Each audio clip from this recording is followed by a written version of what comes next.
سب سے پہلے ذرا بات کرتے ہیں کہ کل جس طرح کے ایک ہائی پاور سعودی ڈیلیگیشن پاکستان میں موجود تھا، کئی چیزوں کو ریٹریٹ کیا گیا، خاص طور پہ پاک سعودی ریلیشن شپ کتنے مضبوط ہیں اور کس طرح اس کی کوئی لمٹ نہیں ہے، یہ کہنا تھا منسٹر الفتح کا۔ اور خاص طور پہ انہوں نے ایمفسائز کیا کہ آنے والا دور، آنے والا وقت ایک نیا چیپٹر ہوگا دونوں ملکوں کی آپسی روابط میں۔ ہمارے ساتھ اس وقت موجود ہیں سینئر اکانومسٹ خاقان نجیب صاحب، ان سے جانتے ہیں کہ کس طرح دیکھ رہے ہیں ان ملاقاتوں کو، کیا یہ صرف باتیں ہیں یا یہ وعدے وفا بھی ہوں گے؟ السلام علیکم خاقان صاحب۔ وعلیکم السلام Sidra Sahiba. So what we saw yesterday is a continuation of a series of engagement جو سعودی عربیہ کے ساتھ پاکستان کی ہو رہی ہے۔ So just to contextualize this، اگر ہم یہ دیکھیں کہ انہوں نے کیا exactly کہا، because I always say جب بھی میں پاکستان کی سائٹ سے کرتا تھا یہ کام تو میں ہمیشہ کہتا تھا let's listen to what they have to say instead of us putting our story۔ So ان کی سٹوری یہ تھی کہ ہم ریکوڈک میں انویسٹمنٹ کرنے کے بعد قریب ہیں۔ میں اتھارٹیز کے سینس کو جو بھی لیتا ہوں اور جتنا I'm well aware I think we are very close to what ہمارے جو ایس او ایز ہیں فیڈرل گورنمنٹ کے وہ 25% ریکوڈک کا ہولڈ کرتے ہیں، اس میں سے 10 یا 15% جو ہے جو بھی فائنلائز ڈیل بنتی ہے ان 3 جو فیزیبلٹی رپورٹس آئی ہیں ان پر بیس کر کے پلس ایک اسٹریٹجک انویسٹمنٹ کو دیکھتے ہوئے I think that will materialize in the coming months۔ That is one thing he said جو اگر concrete کو what about the readiness؟ آپ نے بالکل صحیح کہا کہ وہ کیا کہہ رہے ہیں اس کو بہت غور سے سننے کی ضرورت ہے۔ It's important to also read between the lines۔ لیکن the main problem that we see is کہ یہ ہماری سب سے زیادہ brotherly friendly country ہے۔ پاکستان اتنی دہائیوں میں بھی اپنے بہت close diplomatic relationships کو ٹریڈ میں کنورٹ نہیں کر پایا ہے۔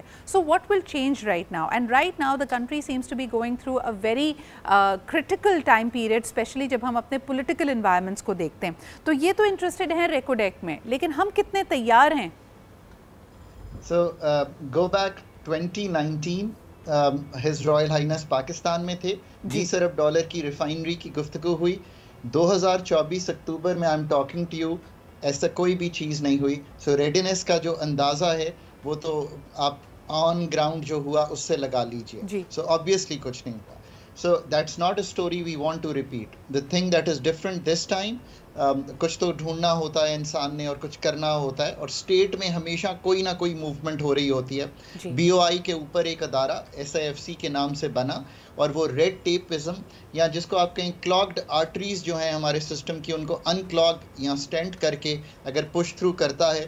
سو 2.2 ارب ڈالر کی اب ہم اگر موو کریں away from just pure investment into معاہدے جن میں سے کچھ ایکسپورٹ نکلے گی۔ اگین اب انہوں نے کیا کہا آپ کی ریڈینس کے بارے میں، ہیئرز دا فالوئنگ۔ انہوں نے کہا کہ 180 ارب ڈالر کے EPC جس کا مطلب ہے کنسٹرکشن کانٹریکٹس۔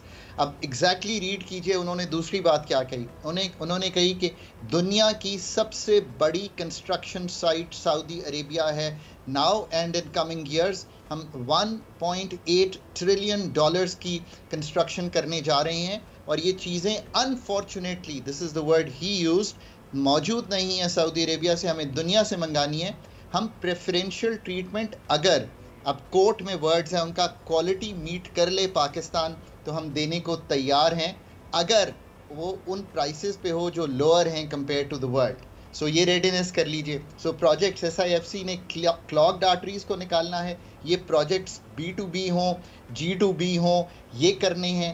یہ ساری جو ریڈینس ہے یہ ڈٹرمن کرے گی 2.2 ارب ڈالر کے کانٹریکٹس کو لانے میں آن گراؤنڈ، ریکوڈک کو انشور کرنے میں، اور تیسری چیز انہوں نے کہا ہے 180 ارب ڈالر ہے، آپ کنسٹرکشن بیچنا چاہتے ہیں تو بیچ لیں۔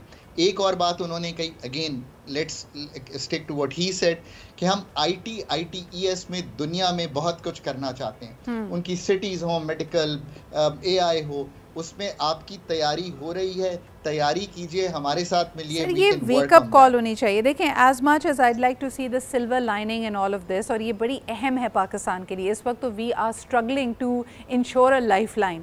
تو یقیناً اگر ہماری یوتھ کو، ہمارے لوگوں کو آپ بلو کالر جابس بھی دیتے، کنسٹرکشن کام بھی دیتے۔ میں اپنا پرسنل ایکسپیرینس آپ کو بتا رہی تھی خاقان صاحب کہ اس دفعہ جب حج کے موقع پہ ہم وہاں پہ موجود تھے، جتنی ویلیو ایڈڈ جابز ہوتی ہیں، لائک مثال کے طور پہ مکہ مدینہ میں جو 5 سٹار 7 سٹارز ہوٹلز ہیں اس کے سٹاف میں میں آپ کہیں پاکستانیوں کو نہیں دیکھیں گے. But on the other side اگر آپ منار عرفات کے ان خیموں کو دیکھیں گے جو آپ کو بہت ہی سخت ویدر کنڈیشنز میں لگانے ہوتے ہیں, اس کی الیکٹریسٹی کی لائنیں بچھانی ہوتی ہیں, اس کی ایئر کنڈیشننگ کرنی ہوتی ہے, وہاں آپ کو سارے پاکستانی ملیں گے.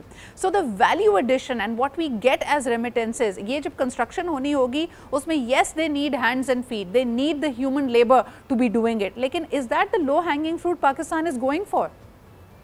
So the other low hanging fruit he is saying is کہ آپ اپنا سیمنٹ, آئرن اور اسٹیل یہ سب چیزیں بھی ہمیں بھیج سکتے ہیں نا. وہ یہ کہہ رہے ہیں کہ کنسٹرکشن میں اگر بلب یوز ہونے ہیں, اگر پاکستان کی الیکٹرانک اینڈ الیکٹرک انڈسٹری جو ہے اگر گجرانوالہ میں واقعی ہمارے پاس ایگزسٹ کرتی ہے فین انڈسٹری, سو کیا اس کو ٹائی اپ کرنا ہے. دیکھیں آن گراؤنڈ لانا چیزوں کو, ڈیزائن فریم ورکس کو امپلیمنٹیشن میں لانا از a whole different story.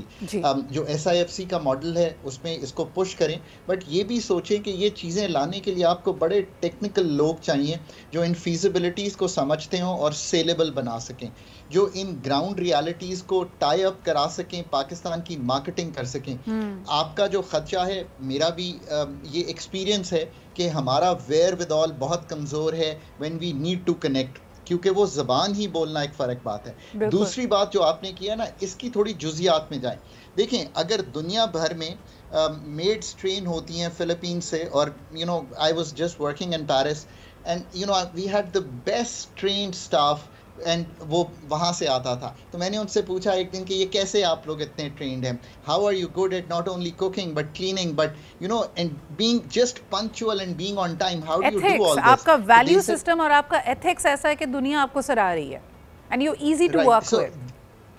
Absolutely. So they said کہ ہم سرکار نے اسکول ایسے بنائے ہیں جن کی یہ کوالٹی ہے اور ہم 2 سے 3 سال ٹرین ہوتے ہیں. سو اگر آپ اپنی ٹرینڈ لیبر باہر بھیجنا چاہتے ہیں تو then you have to up your game on the skilling. اب اسکلنگ نیوٹیک سے لے کے آج تک کی جو پاکستان کی ہسٹری ہے, that's again remains low to medium blue collar workers. اب اس کو اپ ٹیک کرنا, اب آپ یہ سوچیں کہ کتنے بلینز آف روپیز آج ہم نے خرچ کیے ہوں گے اس چیز پہ. اس میں پروونسز کا بہت بڑا رول ہے, because education is a developed subject, it is with the provinces. اسی لیے اب اگر گورننس بہتر ہونی ہے تو you have to think there is not one government in Pakistan, there are 5 governments in Pakistan which matter to make all this happen. Which unfortunately even more complicates the issue. آخری سوال کرنا چاہوں گی خاقان صاحب, کیا ان میٹنگز میں جتنی B2B میٹنگز ہوئی ہیں اس میں کوئی پاکستان کے انفراسٹرکچر کی میں انویسٹمنٹ کی بات کی گئی ہے؟ دیکھیں پاکستان کا جو اس وقت انفراسٹرکچر کا انٹرسٹ ہے اس میں پاکستان میں ریٹیل میں انٹرسٹ ہے.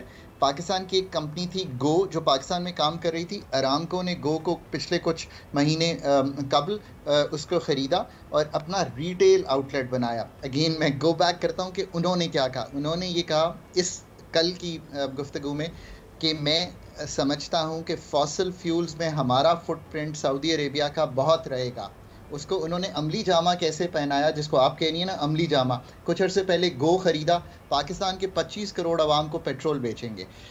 سو انفراسٹرکچر میں ایک تو یہ جسے کہیں گے آپ سروس سیکٹر, اور دوسرا انٹرسٹ مین جو ہے وہ مائنز اینڈ منرلز کا بھی ہے. یہ میں بھی کہہ سکتا ہوں آپ کو اور وتھ کمفرٹ کہ there is interest beyond Reko Diq in Balochistan, not only of Saudi Arabia. And we hope, I mean, but Khaqan Sahab, I'm going to take that good news with a bit of caution. بہت شکریہ ہمارے ساتھ موجود ہونے کے لیے. لیکن سی پیک سے دے کے سعودی انویسٹرز تک سب کو انٹرسٹ ہے پاکستان کے منرلز میں, لیکن اس کے لیے جو ریکوائرڈ چیزیں کہ وہاں پہ آپ کو اسٹیبلٹی چاہیے, آپ کو روڈز چاہیے, آپ کو پل چاہیے, آپ کو کنیکٹیوٹی چاہیے, وہ ابھی ایک بہت بڑا خلا ہے اور وہیں پاکستان کی ریڈینس کویسچن ہوتی ہے. And that's where we need to focus.